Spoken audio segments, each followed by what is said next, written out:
There's something wrong with me. An emptiness. I thought it started when my sister died, but now it feels like something bigger. Just a void. When you think of superhero movies, you're constantly imagining these amazing people being able to do amazing things all the time, which is true. They can do amazing things, surprisingly, all the time. I think something that has been really brave is looking at the inner workings of these characters and how they feel. You think I like taking orders, going from job to job, doing the same thing all the time, again and again, you'll do it.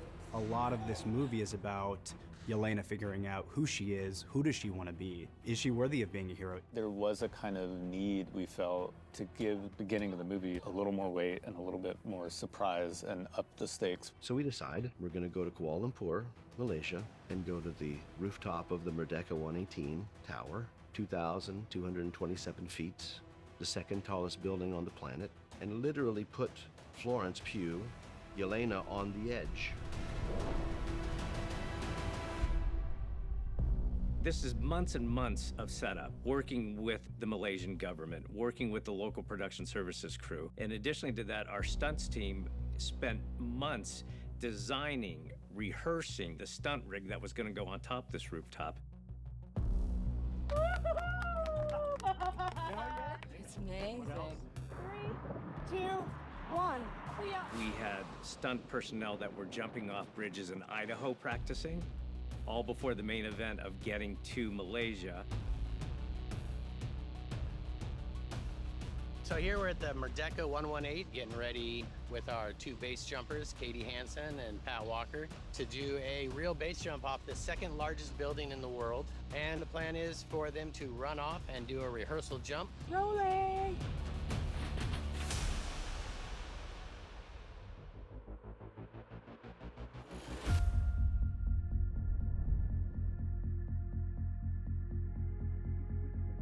Getting ready to jump, sunrise. How are you feeling? Excited. It's a pretty beautiful morning. Had a few good rehearsals, so let's just go repeat what we've done. 3, 2, 1, action!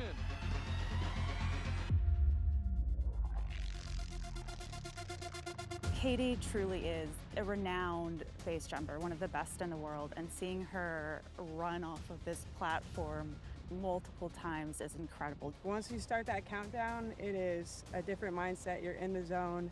You're just acting and feeling, and it's really cool because you can actually feel the airspeed. You can feel yourself accelerate, and you can feel yourself as you can actually use that airspeed to fly. It's a really magical kind of zone that we're in here, where you really start to feel like you're flying and not just falling. It's hard up here to really get a sense of how high you are because there's so little reference point with the buildings around us. So most of our thinking going into it has been what shots, what angles, and what drone angles are necessary to really communicate to the audience. We're really up here. We have 4 cameras on the ground right now, capturing this from various angles. We have 2 drones that we're flying, capturing it in a profile up high and then farther down below. And then the helmet cam jumping with Katie. It's a weird thing to take for granted that someone's going to jump off a 2,000-foot building and just nail it every time. What we'd like to do is start very early in the morning, maybe 6 o'clock before sunrise, and start rehearsing with Florence on that building. So when the light is right first thing in the morning, we start shooting for a techno crane shot. Let's do it. Hey, okay. I love heights. I love jumping off things. I love jumping off cliffs into water. I love rock climbing. I love hiking up high mountains. I love heights. I've been excited about that since I read the first page of the script. There are many times when you read a script and you're like, well, that's not going to happen. They're not going to let me to do that. And I have a lot of thanks for Jake for even allowing that to be an option. Disney Health and Safety just said no, and that's a very reasonable thing to say. It's not a zero-risk thing to attempt. And it's only because she believed in it so much and wanted to do it so badly, and she took it upon herself to elevate it to Lou and Kevin, and then health and safety at the studio. And that, of course, is only because she trusts Heidi and, our incredible rigging team, and has genuine, real trust in those people and trust them with her life, because that's essentially what it is. This rig behind us is the result of an incredible stunt team, which is really from the beginning set out to do something unlike anything we've ever done before. And so this is a descender rig. So what this does is this allows us to descend Florence herself off the second tallest building in the world through lines that are running through her back. And so the way that this is constructed is this rig is built into the structure of the building itself to create maximum safety. Ready, and 3, 2, 1, go! I literally had 2 of the stuntings apparently checking every single bolt on the rig this morning. Just having this amount of crew that are here and are taking this obviously unbelievably seriously, but also completely and readily excited for me to do it. It's truly an amazing gift. Ta-da! Before I actually finally jumped, we'd done quite a few practices and shots of me just getting up, and that truly is the hardest bit, is just getting up and not actually falling. By the time that I was able to fall, I was actually desperate to fall just so that I could feel the sensation of being caught, because otherwise it just kind of feels like you're just standing there hoping not to fall, which is an even scarier thought, but it was amazing, absolutely amazing.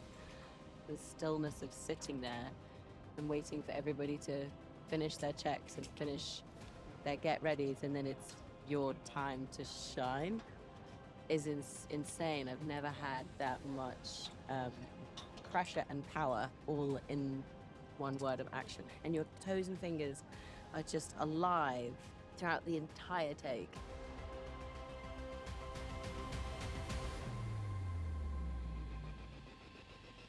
Hey, ladies and gentlemen, say goodbye to the 120th floor or whatever. That's the bucket list. We shot Florence jumping off of that building in the morning and then went to another street and just blew up an entire floor of a building in the afternoon. And background, and action. We're in Old Market Square in Kuala Lumpur, and we're pretty much changing this whole storefront facade and dressing this whole area for our market scene for when Yelena is leaving and triggering the explosion. I think we wanted to capture the textures of Kuala Lumpur, and it's like a huge mix of cultures and history, and we have our explosion building, which is a slightly more modern take, and then we have some facades and styles that go back to more of a colonial style. And then with our signage shops and everything, we wanted to incorporate the rich cultural history of Kuala Lumpur itself and the mix of how diverse it is. I think it's such a cool way to end our shoot too for principal photography. We're ending with the start of our movie. Blew up a building today. What else can we do? The wonder, and the whole thing that makes it work is that she's disaffected, looks up and it's happening, everyone else is running and she's over it. You don't have Florence, you can't do stuff. I mean, it takes a whole village. Adam did a great job with special effects here. Everyone did an incredible job in Malaysia at Biscuit Films, but like, don't have her at the center of the thing. You can't even attempt stuff like this. You do realize neither of us are ever gonna have a day like this ever again in our careers.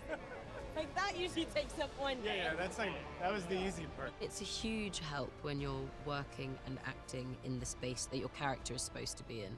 It adds elements that you can't quite put your finger on. You're no longer having to act, I suppose. It changes everything. It doesn't make you feel silly. You actually feel like you get to be a part of it, and you get to be a part of the world that the audience will watch. It allows you to actually feel like you are that person. Thank you for this incredible experience, and what a way to end it. The best way.